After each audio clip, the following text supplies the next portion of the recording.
사도행전 12장 20절에서 24절 있는 말씀입니다. 헤롯이 두로와 시돈 사람들을 대단히 노여하나 저희 지방이 왕국에서 나는 양식을 쓰는 거로 일심으로 그에게 나와 왕의 침소 맡은 신하 블라스도를 친하여 하모가기를 청한지라. 헤롯이 나를 택하여 왕복을 입고 위에 앉아 백성을 효유한데 백성들이 크게 부르되 이것은 신의 손이요 사람의 손이는 아니라 하거늘 헤롯의 영광을 하나님께 돌리지 아니하는 거로 주의 사자가 고치니 충이 먹어 죽으니라. 하나님의 말씀은 흥왕하여 더하더라. 아멘.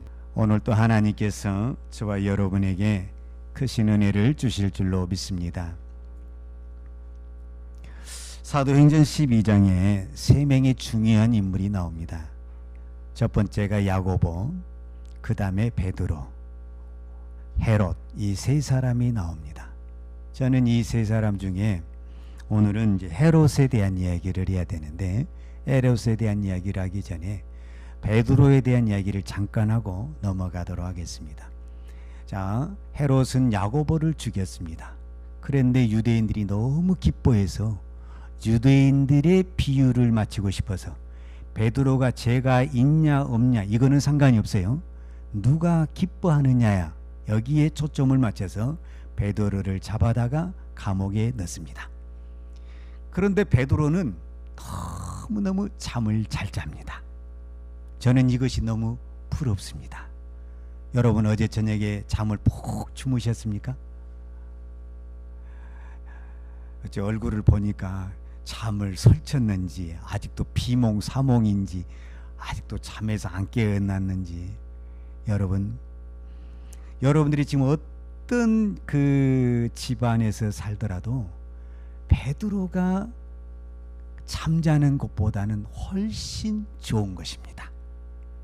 그런데 베드로는 그렇게 안 좋은 환경 속에서도 깊은 잠을 잘 수 있었다라는 것 하나님의 은혜요 축복인 줄로 믿습니다. 여러분 믿습니까? 자, 그러면은 저는 이 말씀을 보면서 이런 생각이 들어요. 잠을 잘 자는 게 행복이죠. 여러분 잘 자는 것 축복입니다. 믿습니까? 그럼 행복을 돈으로 살 수 있습니까? 없습니까? 없습니까? 저는 돈으로 살 수 있다고 믿거든요. 믿음을, 구원을 돈으로 살 수 있습니까? 없습니까? 없습니까? 저도 어렸을 때 돈으로도 못 가요 이런 생각을 많이 드렸거든요. 근데 돈으로 믿음, 구원 저는 살 수 있다고 믿습니다. 그러면은 돈 없는 사람은 이제 안 되겠네. 근데 천국이라는 것이 저는 꼭 그렇게 생각하지는 않아요. 제가 성경을 이야기하기 전에 세계적으로 유명한 록펠러라는 사람이 있습니다. 여러분들도 아마 들어보신 인물일 거예요. 이미 이제 고인이 되셨지만 미국의 억만장자의 부자입니다. 그런데 이 사람이 그 55세까지 악착같이 돈을 모았습니다. 그 특별히 그때 이제 막 그 기름이 나올 그 석유 사업을 할 때 그 모든 전매권을 다 장악해서 악덕 기업주처럼 그냥 인정사정 없이 노동자들을 학살하고 말 안 되면 심히 죽이면서까지 악착같이 돈을 모았습니다. 그런데 그의 나이 55세가 딱 되었을 때 병이 들었습니다. 무슨 병이 들었냐? 병원에 가서 진단을 해보니까 암이 걸렸습니다. 그래서 그 병원에서 사형 선고를 받습니다. 당신은 앞으로 1년 시한부 인생입니다 라는 사형 선고를 받습니다. 근데 그때 당시 세계적인 부자가 됐어요. 돈은 어마어마하게 벌었는데 이제 그 돈을 세지도 못하고 구경도 못하고 1년 안에 다 내려놓고 죽어야만 하는 그런 운명이 됐습니다. 이때 이 병원에서 이제 진찰을 받고 있던 이 록펠러가 병원에 어떤 문구를 하나 발견하게 되냐면 봉사는 즐겁다라는 그런 문구를 발견하게 됩니다. 그리고 실제적으로 그 록펠러 어머니가 침례교 그 기독교인으로 신실한 어머니인데 록펠러에게 말을 합니다. 너 이제 1년밖에 못 살 건데 그동안 돈 벌려고 너만 위해서 살았지 않냐. 이제 남은 1년 동안은 남을 위해서 좀 살아라. 그 말에 충격을 받고 내가 그렇게 한번 살아야 되겠다. 그때부터 이 록펠러가 돈을 풀기 시작합니다. 그래서 학교를 짓고 교회를 짓고 장학사업을 만들고 수많은 어마어마한 일을 합니다. 제가 다 기억을 못하는데 그가 세운 학교, 우리나라가 세운 학교보다 더 많을 정도로 수천 개를 세웁니다. 병원, 학교, 장학사업을 해서 선교사를 보내는 거 아낌없이 돈을 씁니다. 근데 1년이 됐는데 안 죽어요. 1년 되면 죽은다고 그랬는데 안 죽은 거예요. 그때부터 돈을 쓰는데 내 안에 기쁨이 그렇게 솟아나는 거예요. 내 안에 감사가 막 그동안에는 돈을 벌려고 밥을 먹어도 소화가 안 되고 맨날 싸움만 하는 거예요. 직원과 싸움, 다른 기업과 싸움, 막 그런 싸움만 하다가 몸이 병이 들어버린 거예요. 근데 퍼주니까 싸울 사람이 없는 거예요. 다 좋아하는 거예요. 다 좋아하는 거예요. 할렐루야. 그래가지고 이 사람이 몇 년을 더 살냐면은 40 몇 년을 더 살아가지고 55세에 죽을 나이가 최장수 97세인가 그렇게 오래 살아버려. 할렐루야. 이 사람은 돈으로 건강을 샀습니까? 못 샀습니까? 여러분, 쥐고 있으니까 죽는 거예요. 쥐고 있으니까. 여러분 어디 아프세요? 나누세요. 나누세요. 나누면 살아납니다. 근데 우리는 나누면 더 죽을 것 같아. 이거라도 붙잡고 있어. 왜 그나마 사는데 이것까지 나누면 이제 나는 아무것도 없잖아. 아닙니다.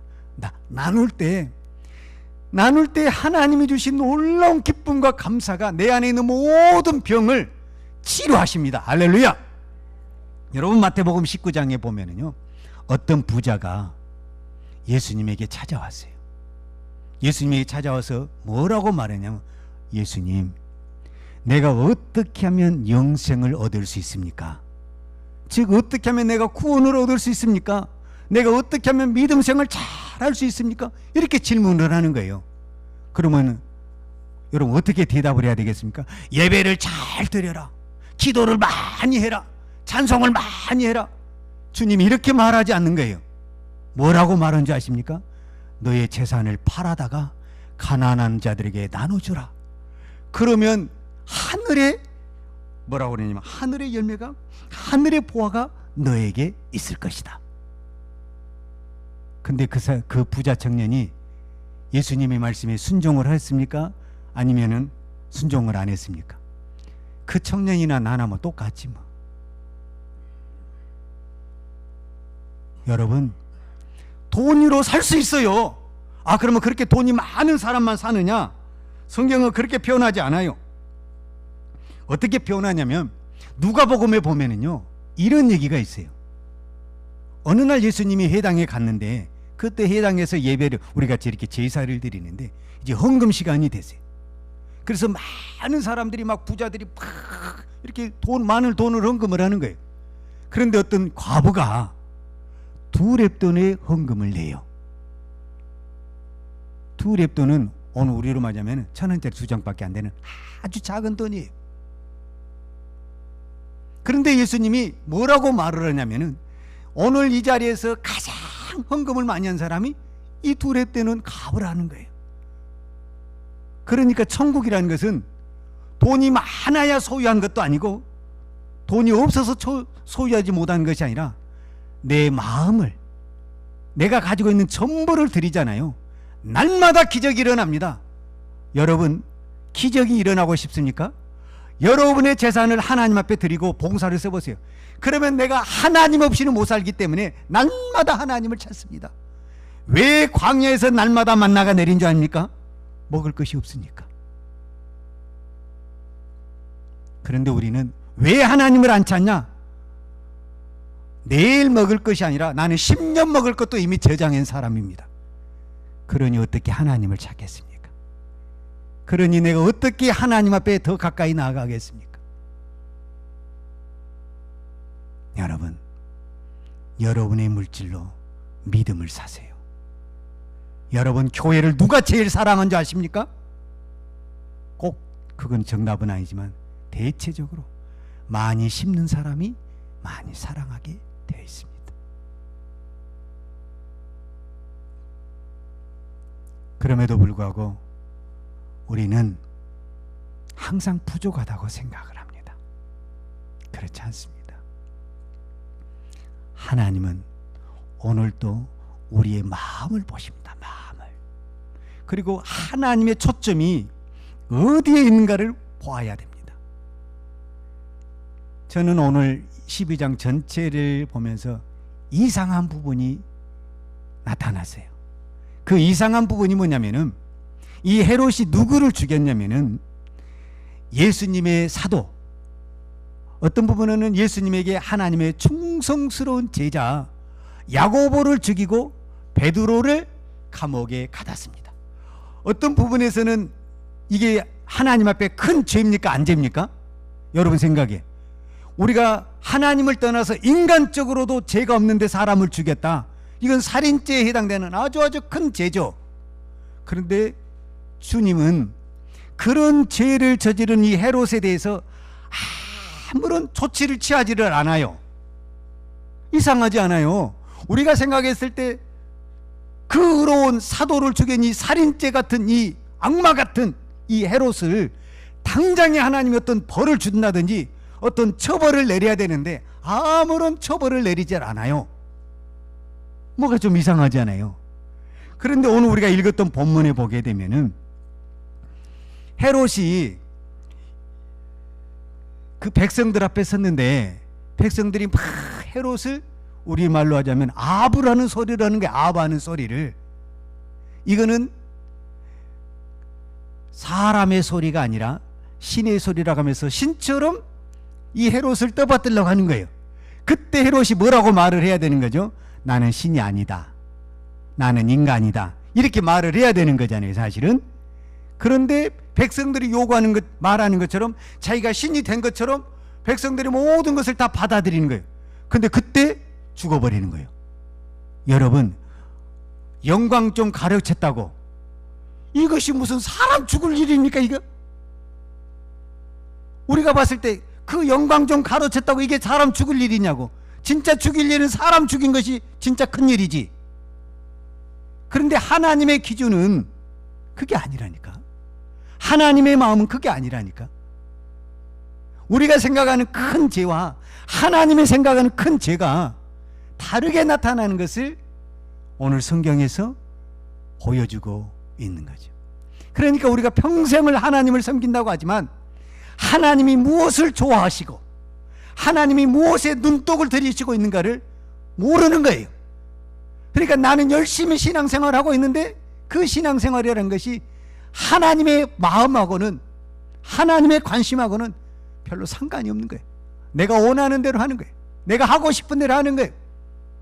이게 무서운 신앙이죠, 사실은. 여러분, 헤롯이 무슨 대단한 잘못을 했습니까? 백성들이 하는 거 그거 좀 그냥 모른 척 했다고 그랬으니 이게 그렇게 큰 죽을 죄가 되냐 그 말이에요. 야고보가 못 베어 나가고 베드로가 감옥에 죽어서 지금 죽나 사느냐 이 문제에 있을 때에는 우리 주님이, 우리 하나님 눈 하나 깜짝 않고 그냥 지켜만 보고 있더니만 하나님의 영광, 이 하나님의 영광에 대해서는 즉각 반응하신 것을 이 사건을 보면서 우리가 어떻게 신앙생활을 해야 되는 것인가를, 우리 자신의 신앙을 좀 살펴봐야 되지 않겠습니까? 우리요, 어떤 부분에서 날마다 하나님의 영광 가르치고 사는 거 아닙니까? 내가 조금만 뭔가 드러나면 나를 드러내고 나를 높이고, 우리가 모든 것을 하나님의 은혜입니다. 말로는 앞에서 고백하지만 뒤에서는 다 내가 한 거다.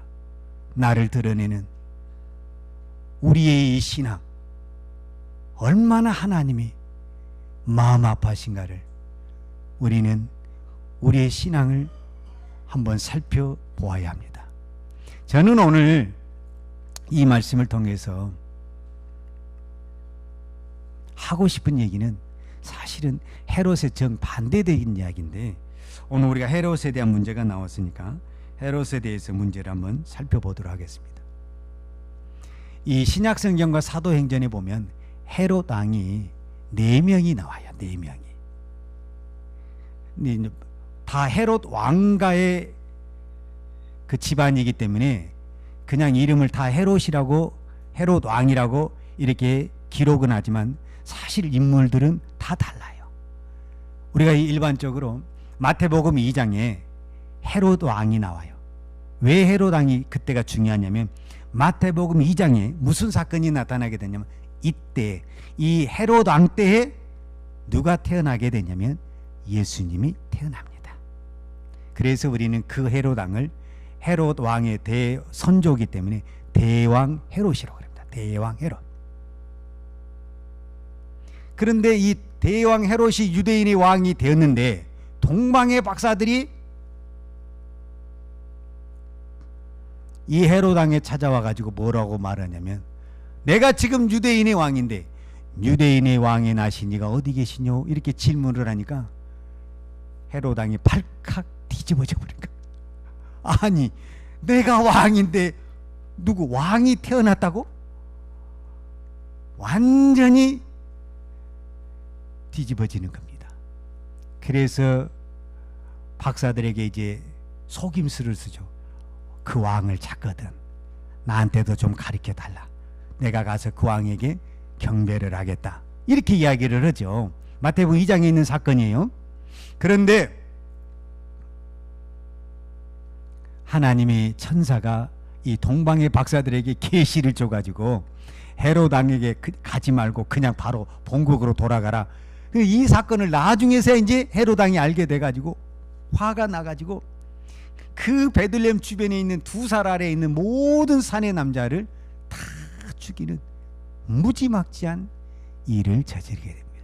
이 사람이 헤롯 대왕입니다. 무섭죠?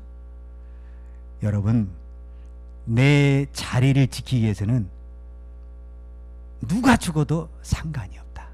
이게 헤롯 왕의 신조입니다. 그리고 권력을 가진 사람들의 무서운 하나의 사건이다 라고 볼 수가 있습니다. 이제 두 번째 헤롯 왕이 나오는데, 마태복음 14장에 보면 분봉왕 헤롯이라고 이렇게 나와요. 마태복음 14장에.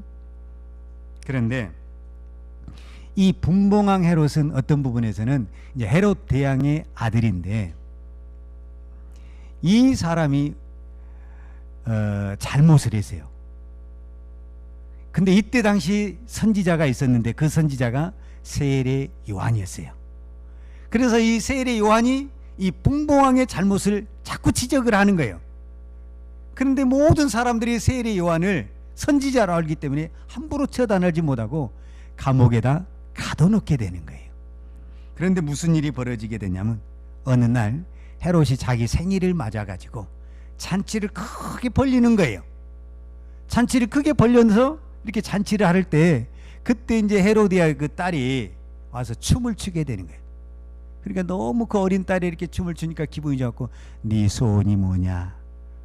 나라의 절반이라도 내가 주겠다면서 소원을 말해보라 하는 거예요. 그런데 이 어린 딸이 참 명확하게 그 엄마에게 가가지고 소원을 뭐라고 할까요? 그랬더니 그 엄마가 가르쳐 준 거예요.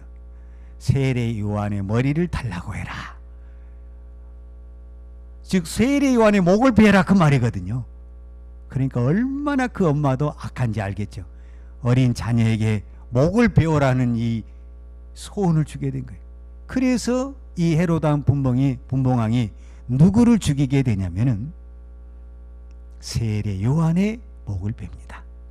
그리고 이제 세 번째로 나타난 헤롯 왕이 오늘 본문에 나온 아그리파 1세라고 하는 헤롯 왕입니다. 근데 이 헤롯 왕은 우리가 잘 아는 대로 누구를 죽이냐면은 사도 야고보를 죽입니다. 그러니까 이 헤롯 가면은 계속 악연이 이렇게 붙어져 있는 것을 우리가 살펴볼 수가 있습니다. 왜 이 헤롯 가문이 이런 악한 쪽으로 쓰임을 받게 되냐면, 여러분, 헤롯은 왕이 안 돼야 될 사람이 왕이 되기 때문에 그랬습니다. 여러분, 이 나라도 그렇고 모든 나라가, 우리는 나라를 위해서, 특별히 지도자를 위해서 기도할 때 왕이 되어야 될 사람이 놓고 기도를 해야 됩니다. 그래야 그것이 백성에게 복이 됩니다. 그런데 왕이 되어야, 안 되어야 될 사람이 되게 되면은 안 되는 것을 되게 해야 되니까 그 안 되게 반대하는 세력을 무차별하게 죽을 수밖에 없는 그런 사건이 벌어지게 되는 겁니다. 그러니까 이 헤롯 왕조는 제가 앞전에 말한 대로 유다의 정통 혈통이 아니라 에서의 혈통에서 나온 사람입니다. 그러니까 이 에서는 절대로 뭐가 될 수가 없냐면 유다의 왕이 될 수가 없습니다. 우리가 이스라엘 역사를 살펴보게 되면요, 이스라엘이 남과 북으로 나눠졌거든요. 솔로몬이 죽은 다음에 남과 북으로 나눠져요. 그런데 여러분, 남과 북으로 나눠지게 되는데 남쪽에 왕도 있고 북쪽에도 왕이 있어요. 그런데 남쪽 왕과 북쪽 왕의 차이점이 뭔지 압니까? 남쪽 왕은 아무리 그 왕이 타락하고 안 좋아도요, 혈통이 있어요. 혈통. 그 혈통이 뭐냐면 유다 지파에서 반드시 왕이 나옵니다. 그러니까 유다 지파를 안 넘어갑니다. 혈통을 안 넘어가는 거예요. 그런데 이 북이스라엘은 유다 지파가 아니라 처음부터 에브라임 지파가 되는 거거든요. 에브라임 지파가 됐다가 또 다른 지파가 됐다가 지파가 막 왔다 갔다 하는 거예요. 그러니까 힘만 좋고 자기가 능력만 있으면 왕이 되는 거예요. 혈통이 없어요. 그래서 북이스라엘은 아수르에 망하면서 나라가 없어지게 되는 거예요. 왜? 혈통이 없기 때문에. 그냥 혈통이. 그런데 어떤 부분에서는 남유다도 멸망을 했죠. 사실은 바벨론에. 그럼에도 불구하고 하나님이 그 민족을 살려주는 것은 이 민족이 유다의 혈통을 가져왔고 이 유다의 혈통에서 메시아의 탄생을 있기 때문에 그 백성이 잘해서기보다는 포로에 끌려가는 한이 있더라도 하나님이 그 민족을 지키시고 보호하시고 하나님이 회복을 해주시는 겁니다. 이것이 하나님의, 우리가 하는 구속사적인 섭리다, 이렇게 말씀을 하고 있는 겁니다. 제가 오늘 저와 여러분에게 하고 싶은 얘기는 바로 이겁니다. 사람의 소리. 이 땅에 수많은 소리가 있습니다. 더더구나 지금 이 미디어의 발달로 인해서 우리는 이제 핸드폰만 켜면은요, 수많은 소리를 들을 수 있습니다. 그런데 그 수많은 소리가 딱 두 가지로 분류되는데, 하나는 사람의 소리, 그렇죠? 오늘 성경에 나온 대로 사람의 소리, 하나는 신의 소리다, 즉 하나님의 소리다라고 정의할 수가 있습니다. 그런데 이거를 좀 더 우리가 신앙적으로 보게 되면은 마귀의 소리가 있고 하나님의 소리가 있습니다. 근데 이 마귀는 직접 마귀가 나타나서 말하는 것이 아니라 마귀가 사람에게 들어가서 그 사람을 통해서 말을 하기 때문에 우리는 사람의 소리로 듣지만 사실은 그것은 마귀의 소리요 사단의 소리라는 것을 분별해야 됩니다. 만약에 이것을 분별하지 못하게 되면은 우리는 그 사람의 소리를 듣고 마귀를 따라가게 되는 겁니다. 나는 분명히 그 사람을 듣고 따라갔지만은 사실은 그 사람의 말을 듣는 것이 아니라 마귀의 소리를 듣고 마귀를 따라간다라고 말할 수가 있습니다. 그런데 문제가 여기에 있습니다.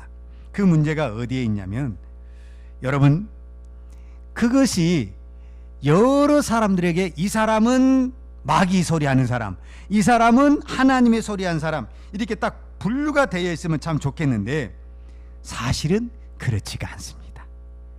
즉 내 안에서 똑같은 한 사람에게 마귀의 소리도 나올 수도 있고 사람의 소리, 즉 하나님의 소리도 나올 수가 있습니다. 이것이 문제가 되는 겁니다. 여러분, 내가 오늘 이 자리에서 하나님의 소리를 바르고 하나님 앞에 기도한다 해서 내 평생 하나님의 소리만 하느냐? 그렇지 않습니다. 우리도 순간순간 세상에 넘어지고 욕심에 넘어지다 보면 나도 모르게 여러분 얼마나 입이 거치는 거 여러분이 더 잘 아시잖아요. 여러분, 저 세상의 사람만 입이 거친 게 아니에요. 지금 여러분들이 이 예배당에 있으니까 누구보다도 경건하고 거룩한 예배를 드린 것 같지만 상황만 바뀌어지고 환경만 바뀌어지면 얼마든지 내 입과 내 행동은 마귀 저리 가라 할 정도로 나타날 수 있는 그 포악한 모습을 내 안에 다 가지고 있습니다. 이것이 문제입니다.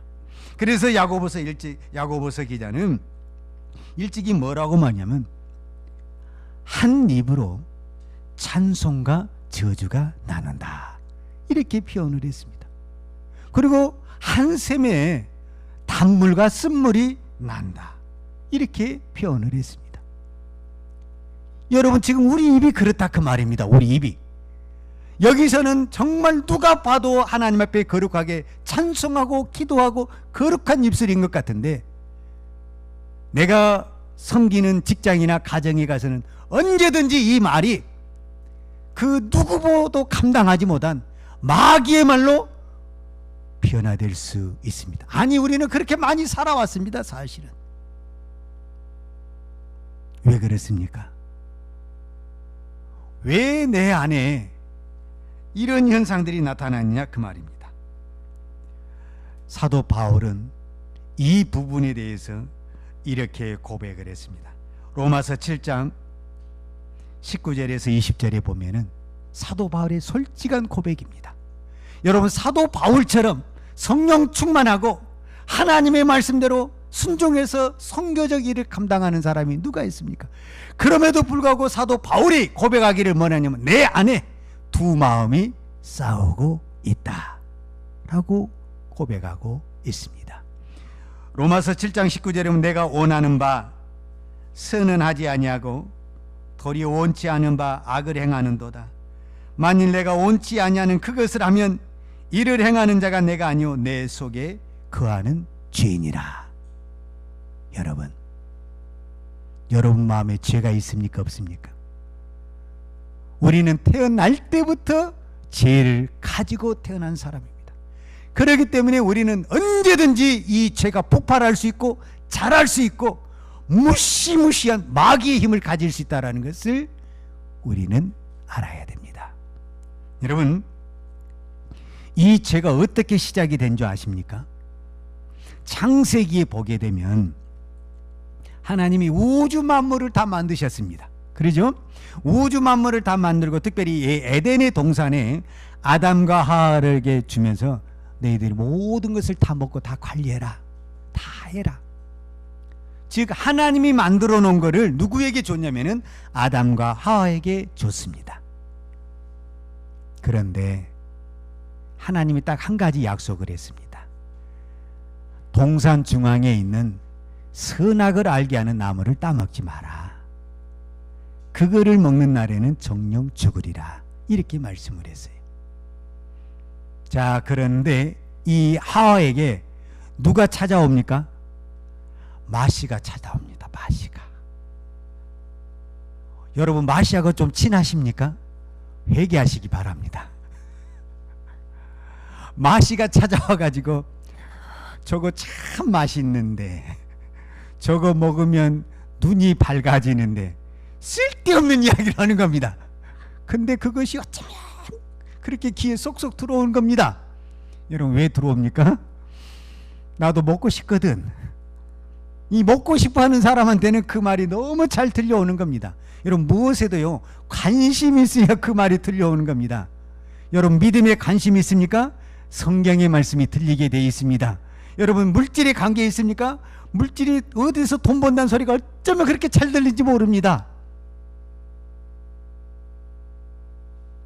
저는 여기서 아담과 하와와 우리는 차원이 다릅니다. 무슨 차원이 다르냐면 아담과 하와는 죄가 없는 상태예요. 바탕이 깨끗하다니까. 바탕이 오리지널 바탕이 깨끗해요. 오리지널 아무 죄가 없는 깨끗한 상태예요. 이 깨끗한 상태에서 무엇을 못 이겼냐면은 마시의 유혹을 못 이겼어요. 그만큼 유혹이 크다 그 말이에요. 그런데 우리는 이미 태어날 때부터 깨끗하지가 않다니까. 이미 죄가 바닥에 쫙 깔려 있어요. 쫙 깔려 있어요. 그러니까 이미 우리는 태어날 때부터 누구하고 친분이 더 있냐면은 하나님하고 친분이 더 있는 것이 아니라 마시하고 친분이 더 있는 그런 환경이다 그 말이에요. 그러니까 세상의 소리는 잘 들리게 돼 있고 하나님의 소리는 10번을 들어도 뭔 말이었는데? 아무것도 모르겠는데? 그 말이었어? 난 몰랐네. 10년을 다녔는데도 그 이야기를 하는 거예요. 그게 왜 그러냐면 그만큼 우리가 하나님하고 안 친하다는 얘기예요. 우리는 본질이 마시하고 친하다니까요. 이게 문제예요. 이게. 그러니까 거기서 한마디만 하면 홀라당 넘어가 버린 거야. 홀라당. 하나님이 하면은 10번을 말해도 하나님 조금만 더 생각을 해보고요. 지금 때가 아닌 것. 하나님한테는 얼마나 때를 쓰는지 몰라요. 근데 마귀가 한 번만 이야기하면 그래 내가 내일 당장 할게. 어쩌면 이렇게 잘 넘어가는지.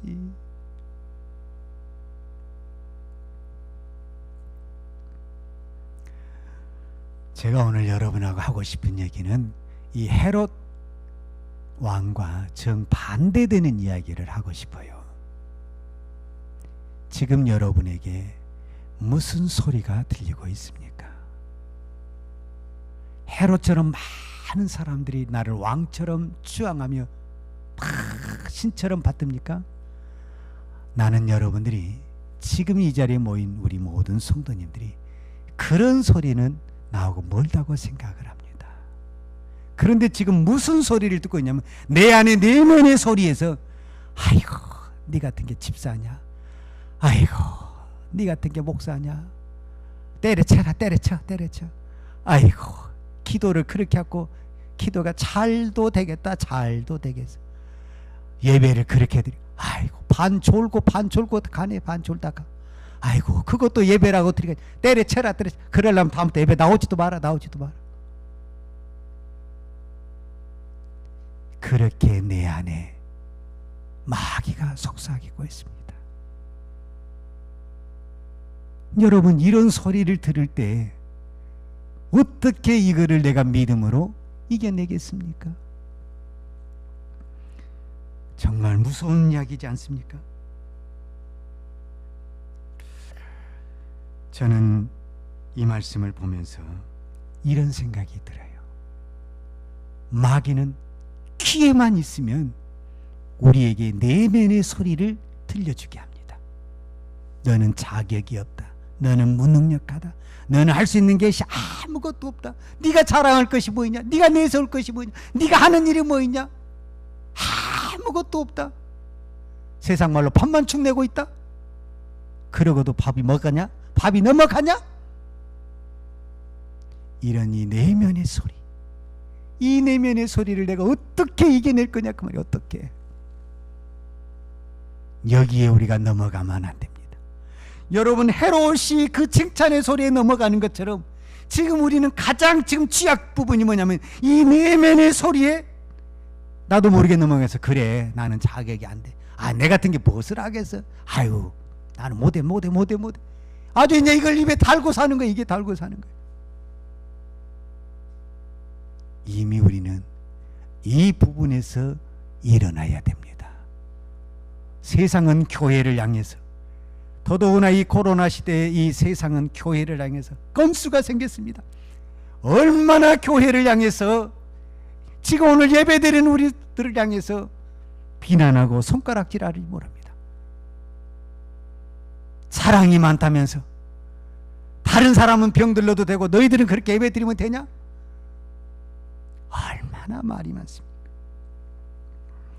느헤미야의 4장에 보면 이런 얘기가 나옵니다. 이 느헤미야서는 느헤미야가 기록한 거예요. 그런데 이제 이 느헤미야서는 언제 기록한 거냐면 바벨론 포로를 갔다 와서 우리가 이 포로 귀환 후에 일어난 사건을 기록한 거예요. 그러니까 이스라엘 백성들이 바벨론 포로를 가가지고 이제 하나님의 은혜로 포로에서 귀환을 했어요. 그래서 가장 먼저 그들이 한 일이 뭐냐면은 성전 재건이에요. 성전 재건. 왜냐하면은 저희들이 이 예배가 무너져서 우리의 나라가 망했다고 생각하기 때문에 가장 먼저, 그리고 그들이 이 바벨론 땅에서 예배를 드릴 때 얼마나 마음이 아팠겠어요. 그들이 그렇게 좋은 성전을 놔두고 예배를 게을리하다가 다 폭삭 망해가지고 그 바벨론 그 속에서 조롱받으면서 예배를 드릴 때 얼마나 그들의 속이 마음이 아팠겠어요. 그래서 그들이 오자마자 온 힘을 기울인 것이 어떻게 하면 이 성전을 회복해서 우리의 신앙을 회복할 것인가 해서 온 힘을 이 성전 재건에다가 이제 기를 쓰고 있는 거예요. 근데 꼭 이때도 이 마시가 또 나타나게 되는 거예요. 우리가 잘 아는 대로 산발락과 암몬 사람들이 막 조롱을 합니다. 얼마나 조롱하는지 느헤미야 4장 3절에 보면은 암몬 사람 도비아는 이렇게 말을 해요. 암몬 사람 도비아는 곁에 섰다가 가로되 저들의 건축하는 성벽은 여우가 올라가도 곧 무너지리라. 야, 그것도 건물이라고 짓냐? 여우가 올라가도 넘어지겠다, 무너지겠다, 이렇게 하면서 막 비방하며 조롱을 합니다. 이때 느헤미야가 아무 소리 안 하고 자기 일에 성실하게 일을 하면서 안식일을 지키며 이 성전을 완공합니다. 완공이 딱 끝나니까 그렇게 방해하던 공작들이 싹 떠나게 됩니다. 믿으십니까? 여러분, 이 사실을 믿어야 됩니다. 여러분, 마귀가 할 수 있는 것이 있고 못하는 것이 있습니다. 여러분, 그거 꼭 기억을 해야 됩니다. 자, 에덴의 동산으로 다시 가서, 자, 에덴의 동산에 선악과를 알게 하는 나무가 동산 중앙에 있습니다. 이제 이 마시가 이제 하와를 유혹합니다. 자, 여러분 잘 들어요. 마시가 선악과를 따서 하와에게 줬습니까? 아니면은 하와가 선악과를 자기가 따서 자기가 입으로 먹었습니까? 여러분, 이게 굉장히 중요한 거예요. 누가 땄느냐, 이게 굉장히 중요한 거예요. 마귀는 절대 선악과를 못 땁니다. 근데 못 따는데 무엇을 할 수 있냐면 따먹어 충동은 할 수가 있는 것입니다. 따먹는 것은 누가 따먹냐면은 하와가 따먹는 것입니다. 그러니까 하와가 저주를 받는 것입니다. 왜냐? 내가 먹었거든. 아무리 사람이 먹으라, 그러니까 누가 또 핑계를 대면 안 돼. 나중에 핑계를 대죠. 뱀이 그랬다, 하와는, 아담은 하와가 핑계 대면 안 됩니다. 아무리 사람이 말해도 내가 안 먹으면 되는 겁니다. 근데 꼭 우리는 누가 먹으라고, 누가 해라고, 그런 핑계를 댑니다. 그게 마귀라는 것을 여러분 꼭 이해하셔야 됩니다. 여러분, 가룟 유다도 마찬가지입니다. 여러분, 마귀가 예수님을 팔지 않습니다. 마귀가 예수님을 십자가에 못 박히지 않습니다. 마귀가 사람의 마음에 들어가는 겁니다. 사람의 마음에. 그래서 예수를 팔게 되고 예수를 십자가에 못 박게 되는 것입니다. 그러면 왜 내 안에 마귀가 들어오느냐? 욕심이 잉태하니까 마귀가 들어온 겁니다. 그래서 욕심이 무서운 것입니다. 선악과의 문제도 욕심입니다. 믿습니까? 욕심이 그래서 가장 큰 죄입니다. 나는 욕심 없대. 욕심 없는 사람은 이 세상에 없습니다. 명예의 욕심, 물질의 욕심, 건강의 욕심, 다 우리 모두에게 해당됩니다. 그래서 사도 바울도 내가 날마다 죽노라고 성경에 고백하고 있습니다. 여러분, 내가 욕심을 가질 때 그 욕심만 들어온 것이 아니라 그 욕심 안에 무엇이 들어오게 되냐면 마귀가 들어옵니다. 그래서 그 마귀는 나에게 욕심을 채워주면서 그 욕심을 가지고 이제 나를 죄를 짓게 만들고 결국은 나를 망하게 만듭니다. 이것이 우리가 잘 아는 대로 야고보서 1장 15절에 욕심이 잉태한 즉 죄를 낳고 죄가 장성한 즉 사망을 낳느니라. 이게 공식입니다. 공식. 그래서 우리는 날마다 싸워야 됩니다. 여러분, 내가 신앙생활하는데 무엇이 제일 장애물입니까? 내 마음입니다. 누구 때문이라고요? 아닙니다. 여러분, 핑계대면 안 됩니다. 내 신앙의 가장 큰 장애물은 누구도 아닙니다. 내 마음입니다. 내 마음. 내 마음이 하나님 앞에 행하고 있으면 성령님이 그 마음을 도와주십니다. 근데 내 마음에 조금이라도 서운한 마음, 섭섭한 마음, 세상으로 향한 마음이 있으면 그 틈에 정확하니 마귀가 들어오게 되어 있습니다. 여러분, 여러분의 마음을 어디에다 여시겠습니까? 우리는 날마다 성령님에게 연다고 합니다. 그렇지 않습니다. 우리는 날마다 이 세상과 살면서 세상의 것을 보고 있기 때문에 세상의 욕심으로 가득 차 있습니다. 눈에 보는 욕심, 입의 욕심, 마음의 욕심 얼마나 많은지 모릅니다. 그래서 예수님이 그 부자 청년에게 했던 말을 다시 한번 새겨봐야 됩니다. 너의 재산을 팔아서 가난한 자들에게 주라. 그러면 뭐예요? 하늘의 보화, 하나님의 성령이 들어갈 줄로 믿습니다. 여러분의 물질이 지금 어디에 있습니까? 여러분의 마음에 있잖아요. 그 마음을 주님 앞에 내려놓으세요. 그러면 주님은 그 마음을 받으시고 하늘의 보화만 채워준 것이 아니라 결국은 물질도 채워주십니다. 여러분, 이 사실을 믿어야 합니다. 할렐루야! 기도하십시다. 하나님 아버지, 감사합니다. 오늘도 저희들에게 하나님의 소리를 듣게 하시니 감사합니다. 하나님의 음성을 듣게 하시니 감사합니다. 하나님의 말씀을 듣게 하시니 감사합니다. 하나님, 우리가 한 주간도 살면서 얼마나 세상의 소리에 귀를 기울였습니까? 죄악된 소리, 남을 비방하는 소리, 세상의 탐욕의 소리에 얼마나 우리가 눈이 어두고 귀가 어두워졌습니까?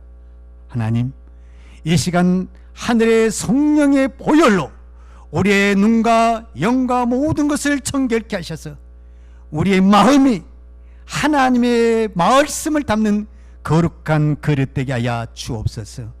오늘 또 하나님의 말씀을 듣고 하나님의 음성을 듣고 그 말씀에 순종하여 하늘의 보호와 이 땅에 기름 것을 채우는 축복의 성도들, 거룩한 성도들 되게 하여 주옵소서. 예수님의 이름으로 기도하였습니다. 아멘. 여호와는 내게 복을 주시고 너를 지키시기를 원하며 여호와는 그 얼굴로 내게 비추사 은혜 베푸시기를 원하며 여호와는 그 얼굴을 내게로 향하여 드사 평강 주시기를 원하노라.